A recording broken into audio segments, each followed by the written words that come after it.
All right, welcome back for round two, Player of the Year, top eight. We got just four players left here in contention for our biggest title that we have available, and we have Dan, who we saw in round one with his Azorius deck, up against another Boros deck. So Zach and Johnny were drafting right next to each other. They both ended up with a Boros deck. Zach did make it through round one, where we saw Johnny did not. And what's Dan working with over there? So he's okay, he's putting a lens at the bottom. So in his hand right now, he's got his meticulous archive, which will be his first play. He's got one more island, and then as far as non-lands go, he's got a prairie dog. He's got that picklock prankster, a lodestone needle, and an out cold. Okay, so a pretty reasonable mulligan here for Zach. He has a Inti that he can deploy on turn two. He's got an area auxiliary, which was that premium four drop common from MH3. He's gone on the job and he's got lands. So that Inti might get tapped down, but it does say whenever you attack, comma. So Inti does not have to be the one attacking to get that trigger that is so valuable. I mean, that's absolutely a card Dan is not going to want to see, given that he doesn't have any sort of hard removal for it at the moment. Yeah, so one thing White Blue has always had a bit of a weakness is getting things off the board completely. The new white removals that we get at common now actually do that. They're more O-rings than the classic, what we call pacifisms. Instead, he's drawn the ginger root for turn, and he just says, "Let me just kill this lifelink thing here. I'm a Boros deck. I don't want none of this business. Life gain, forget that." So I assuming Dan's land drop return is going to be the back of this sink into stupor. He doesn't really need to have it coming untapped either because he's only got two drops. And then you can Yeah, just pass because he's got Lodestone Needle, he's got the Adventure of Picklock Prankster, and he's trying to failed forwarding, all of which is instant speed. yeah. I always feel so good when my opponent plays those as lands because I'm like, they lost a spell from their hand to make that land drop. That's He's great. shooting play just Picklock Prankster on the front, which that's interesting. I feel like you've got so much to do at instant speed. I feel like I would have just wanted to pass there. Yeah, and Gingerbread has built-in. He has built-in evasion here. Exactly. Interesting. I was mentioning before, I don't love these lands in a two-color deck, but Zach seems to be totally fine with them. He has a Crystal Grotto in hand and a Conduit Pylons in his hand. Well, he's playing the Crystal Grotto and he has a Conduit Pylons in hand, putting Head of the Homestead to the bottom. That's going to be a little hard to cast with two colorless lands. I mean, I Uh, don't. I guess if your mana restrictions aren't too bad, I don't hate them. I mean, you did just say he had a been a double white card because he couldn't cast it. well, he's thinking about whether he wants to put it on the bottom. He has On the Job in hand, which is already a double white card that he can't cast, and he's kept the Head of the Homestead on top. Okay. Or he's still thinking, but yeah, I know, and I'm not saying it's right or wrong. I know that if I'm in this spot, I'm like, it's gonna be really long before I can cast this card. So he does put it on the bottom at the end of the day. Imagine we'll see NC coming down. Yep. Yeah, what a card. So it's let's see if I remember all of this does. Discard a card when you do put a +1 counter, Yep. And then and you, something else happens. Oh, you could whenever you you could play the discard a discarded card. card. No, no, no. You can't. Not you can play the discarded one, but when you discard a card, you impulsive draw, and you can play it this turn. Oh, okay, okay, very good. But he didn't. I guess he said all these cards in my hand are not worth just a counter if I can't play it. Exactly. Yeah, you wouldn't be able to play it that turn anyway. Okay, okay. It's not you play the discarded card. It's you get to exile. Yep. Got it. All right. He I sees mean, Metastatic Evangel on top. That could start doing some damage here with the Inti triggers and the area auxiliary that's coming. oh yeah, yeah. I mean, those two were a dream to play together in MH3. So Dan's got he's got actually, I mean, three pieces of interaction. None of them are permanent, but he's holding Lodestone Needle, Out Cold, and Failed Forwarding, all of which can kind of slows that down a bit here. Yeah, I mean, if you're just using your mana to slow down your opponent and not putting anything on the board, eventually your opponent replays the stuff and you still don't have an answer. So, it's going to be an annoyance here to set him back, but he's not presenting a path to victory yet. It's Dan. No, just kind of trying to slow his opponent down a little bit and Yeah. find some action here. So Jack Zach do red herring for the turn, opting not to cast that either. Okay, going for the out cold. All right, he's I think gonna get that both his creatures tapped, and I'm assuming he's gonna area auxiliary post combat, dump 2 counters on there, and now he has a big old board. So, but most importantly, Inti has yet to put a counter on a creature and draw a card, which I'm sure Dan is very relieved about. And so. Dan's got a couple options here. He actually can craft his lodestone needle with the clue if that's something he's interested in. I assume he wants to cast it to prevent this bird from attacking. Right. He's Yes, Zach he's has to be, consider mildly irritated about it, not really being able to make use of his aggressive cards yet.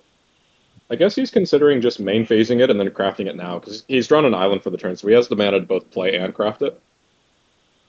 Dan's probably thinking to himself, another Boros deck. What? Why do people keep trying to attack me? I just want to draw cards. Okay, so it looks like he's Let's, choosing not to. right. So now he could play the metastatic and then play red herring and proliferate, which is a potentially dangerous proposal here. I mean, that sounds incredible, having the Okay. option to build those creatures up, and Dan not really having any good answers to it. Yeah, and I mean they're all on tapping next turn. He's going to have potentially 4 creatures.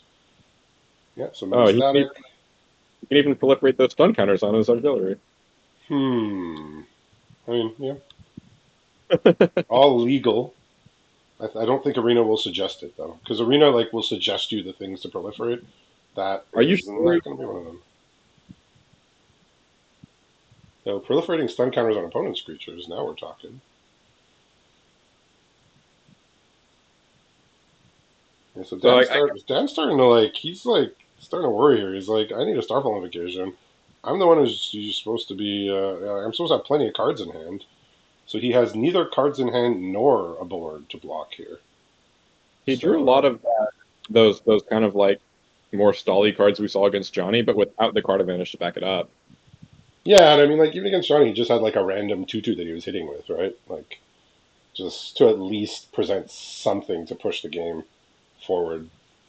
But The cards, he did get to draw off the clue here, so that's something. those cards he drew are actually, I mean, they're not bad. He's got an Intrepid Rabbit and that Bloomburrow card we saw, the Jackdaw Savior. Unfortunately, the wrong rare from Bloomburrow I'm sure he's looking for at the moment, but Mm, okay, he's just gonna settle for adding 2 creatures, which is good. The last card in Zach's hand is this on the job, which due to 2 colorless lands is uncastable. Castable now with a mountain. Let's see what he wants to do here. So does he want to play the mountain to have on the job up, or does he want to discard the mountain if and when he attacks? I mean, Gingerbread being an unblockable is pretty scary. I feel like I'm probably wanting to just pitch that mountain. Okay, says no. He says, "Okay, well, this has to attack. Let's see what else."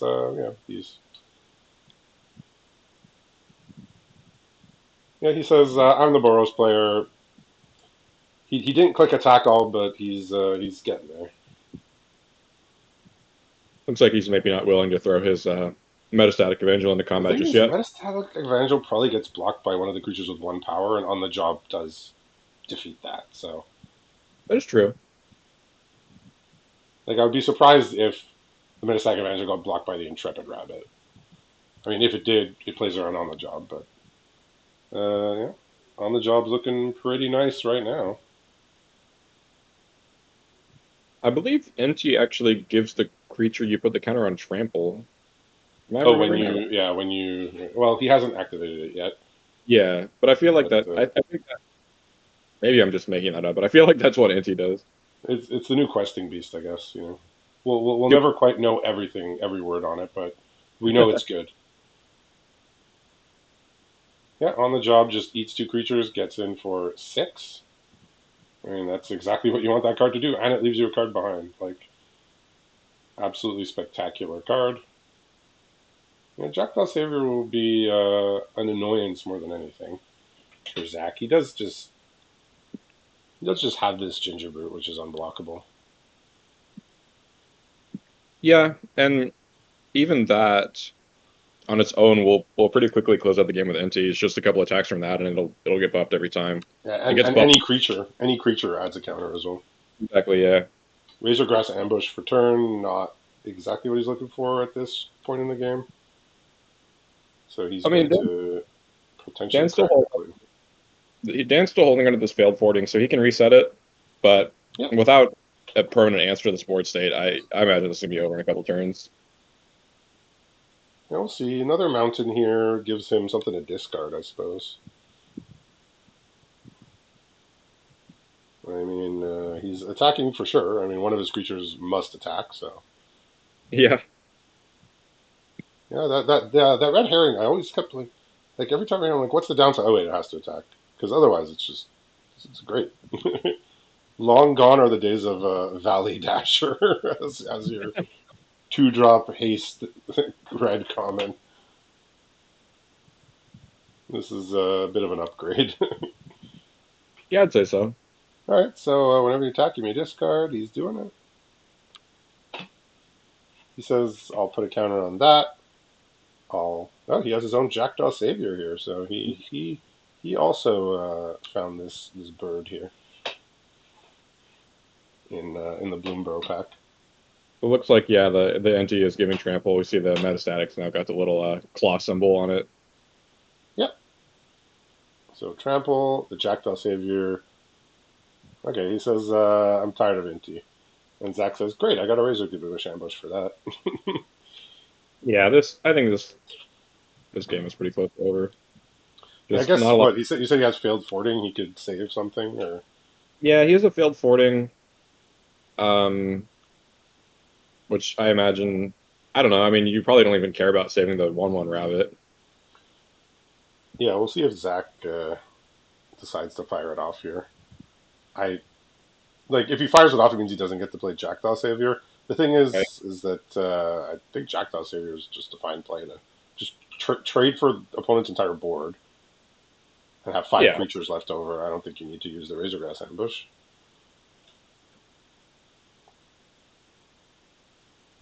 Yeah, he comes to the same conclusion. Is Dan just going to bounce something here to stave off damage? yeah, looks like it. He's yeah, just gonna go ahead and put that metastatic Yeah, advantage back in Zach's just hand. 2 mana, gain 4 life. Opponent draws a card, kind of. I think that's reasonable too, because if Zach, if he brings in that Jackdaw Savior, Zach's going to get another proliferate off of it, and Yeah, probably good yeah. from doing that for. Dan's definitely been under siege this game, like more so than we saw Johnny being able to. I mean, there was that one combat where the siege smash would have killed Dan, but other than that, he wasn't really under siege to this degree. He either had the raw card advantage to work out of it, or just found the right answers at the right time. And here, he hasn't quite found the answers that solve all of the problems. There's still a world where he draws Starfall. I mean, it's in the deck, but even Yeah, so, like yeah. Starfall on this board kind of sucks because that Jackdaw Savior, Can bring back Inti. yeah, and the area auxiliaries would trigger as well and Oh, get it'll something bring back back. something else that died. Yeah, And I mean, it's another land off the top for Dan, so I think probably see this game come to a close here. yeah. I mean, what he could pay mana to turn the prairie dog into a 4/4. It doesn't matter because there's nine unblockable, right, with the two Yeah, flyers and turn. yeah. We got. I mean, there is the red. I guess you could sack the red herring to prevent life gain. But yeah, Dan's going to take a moment to think about it, but that moment did not last very long. And Zach gets through here. Just some really really good threats that don't necessarily need to attack, like Metastatic Evangel and Inti. Flying threats. Just just the perfect combination of cards to keep Dan off kilter here. Yep. I think if Zach would be pretty happy drawing like that for the rest of the event. Oh yeah, well, drawing Inti is a good start, and your other rare as well.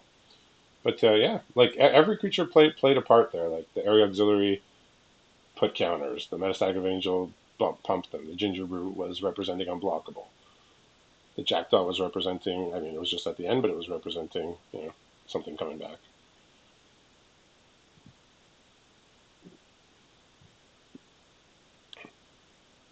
just good card quality here from Zach, which is what you want from your 2 and 3 drops. You want them to be things that are not just creatures that are supposed to attack, but can do other things.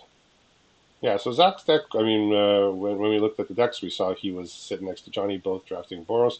He was the one that did end up with a scurry of gremlins. He has the Sunborn, the 4-drop Boros card from LCI, and Oh 2 yeah, Valley Quest Callers. So, I mean, he did have a couple birds, so that's not nothing. But yeah. they're not going to be as potent as they were in Bloomburrow, where they were very much a first pick card all the time. But I figure I'm probably pretty happy just to even play a 2 minute 2/3 that you know upside for some of my creatures. Yeah, and he has lots of 2 drops. Right, like looking at his, like he had to extend to like full view to see everything that's in his 2 drop slot. Like had to collapse the sideboard in order to see his whole 2 drop slot. It just goes down and down and down.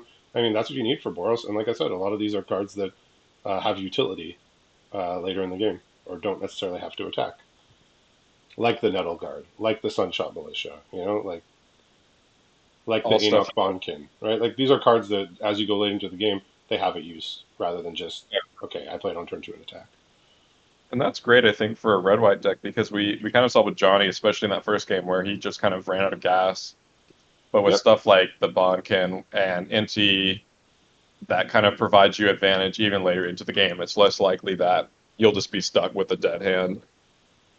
Yeah, I think he took out one of his pump spells, Archon's Glory. I didn't catch what he threw in, but no major changes here after looking back at the board state a few times and deciding what he wants to do.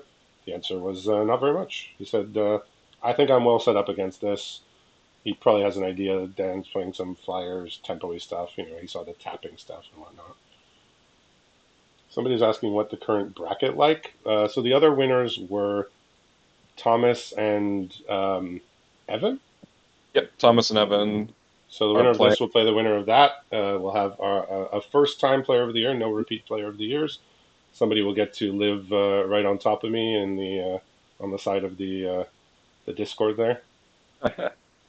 I can actually go ahead and confirm. Thomas and Evan are already finished up, and Okay. so whoever wins this match will be facing Thomas in the finals.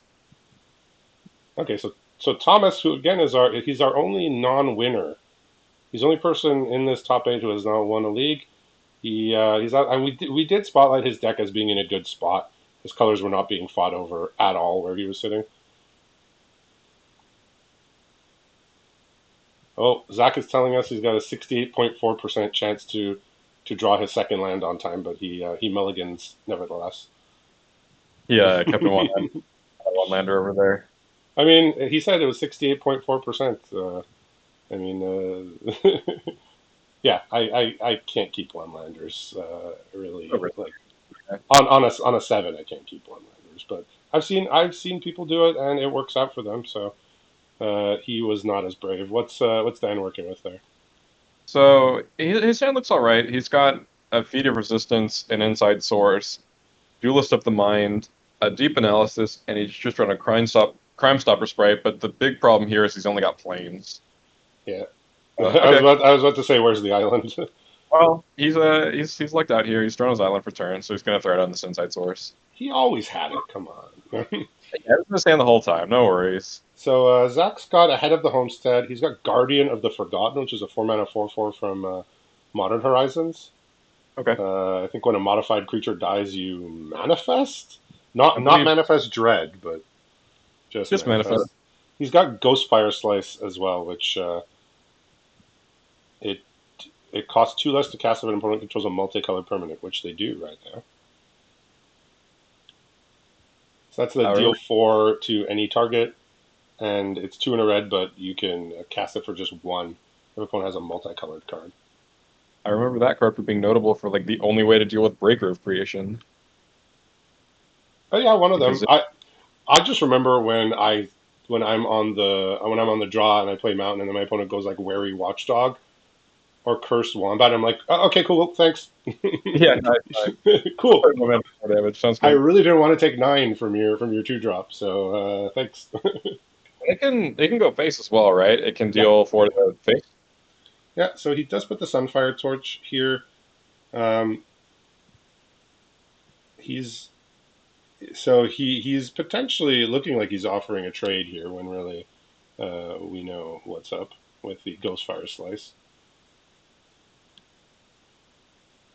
Okay, so Dan's gonna walk into it. Gonna get blown out here, I which mean, is it's still a 1-for-1, right? It's still just a one right. for one. He didn't. It's not a. I mean, two creatures died, but they came from one card. So That's Dan's right. not down a card as a result of this, and most importantly for Dan, who's trying to stave off the aggro player, there's no second creature in play right now. Yeah, the Dan's hand is kind of looking a little awkward now because he's only drawn blue cards and another plane, so he's limited to one spell a turn for now until he gets his second island. Yeah, and I mean Zach gets to untap and drop a. Oh, I mean, it'll be big on this board, a big old 4/4. So he has the Crystal Grotto in hand, again the Guardian of the Forgotten, and that Head of the Homestead that he put So down in last game. Dan's looking at this Ghostfire Slice, and he's just opened up the chat and typed, "How was this cast for one?" So I guess he didn't know Detective was multicolor, Yeah, and I mean, Arena's bugged. Arena's bugged, guys. looks I mean, like of note, Head of the Homestead, like comboing with Valley Quest Collar, often seen in Bloomberg draft, and will be very effective here if he gets to do it. so Dan actually might be messaging Zach, how'd you do that? You cheating on me? Magic. Um, yeah. There you go. He's picked up his inside source and he's read that the detective is white and blue. All right, yeah. I mean, look, magic is complicated. We got to know what everything does. I mean, we need to have the burden of proof is upon Dan to read the cards though. So let's see what like I guess he's capped at one spell a turn, and I guess nothing that really effectively deals with the 3/3. Yeah, he's looks like he's passing, so he has a phantom interference. So I guess Okay. he's just gonna cut up. I feel like I maybe would have wanted to just play deep analysis now and try and get my second blue source, especially while Yeah. I'm not facing a lot of pressure. Ooh, Sunshot Militia here. Zach does put it to the bottom. I think he wants to land for the Head of the Homestead.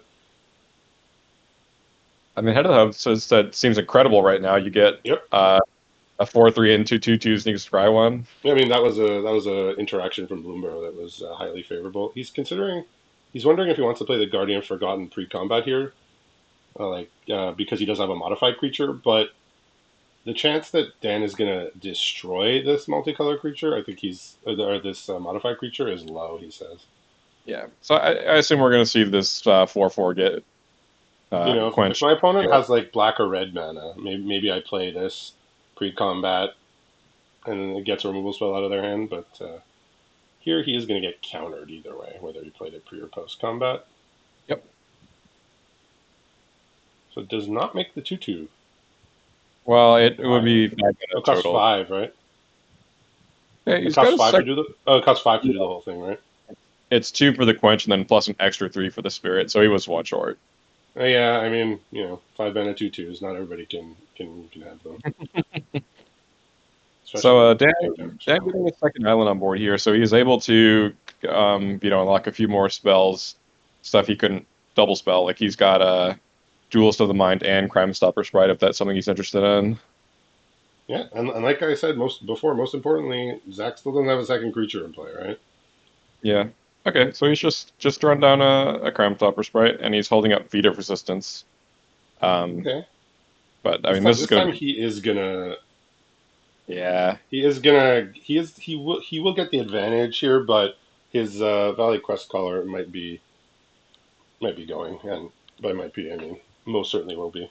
The question is whether he decides to throw the torch at the 2/2 or not. I'm guessing either way, Dan can eat the Valley Quest caller. Right. So he got two total scries there. This is whenever one or more rabbits enter. So the 4/3 entered, trigger on the stack, and then two more entered, which is one trigger. So he got two scries, and they both went to the bottom. All right. And he So does this, I say, "I'm mean, going to cash this in." yeah, that's going to be not great for Zach. So it doesn't. You can get pro white or red here. It's the same outcome. Yeah, I mean, he's not removing just a 2/3. He's removing 5 power from the board. Exactly. And not only that, but Zach's throwing his torch as well, so he's not gonna have that later. Yep.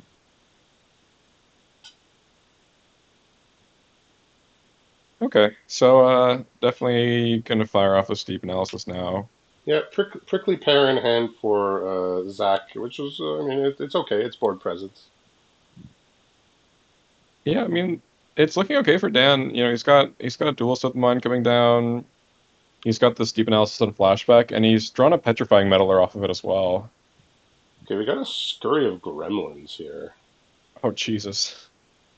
So that That's one gives +1/+1 haste, right? For every 4 energy uh you spend. yeah, and it gives you energy equal to the amount of creatures you have once you play it. Yeah. So he's gonna save up his energy reserve for next turn, potentially for uh, massive attack, potentially. If he gets one more creature out, then the Scurry of Gremlins would actually be able to pump his board twice. Yeah, I mean we have the standard set light version in Duskmourn, and even that card is just excellent. The Midnight Mayhem. Oh, yep. I mean, it's somewhat reminiscent of this type of card, not just because it makes gremlins, but ones with haste.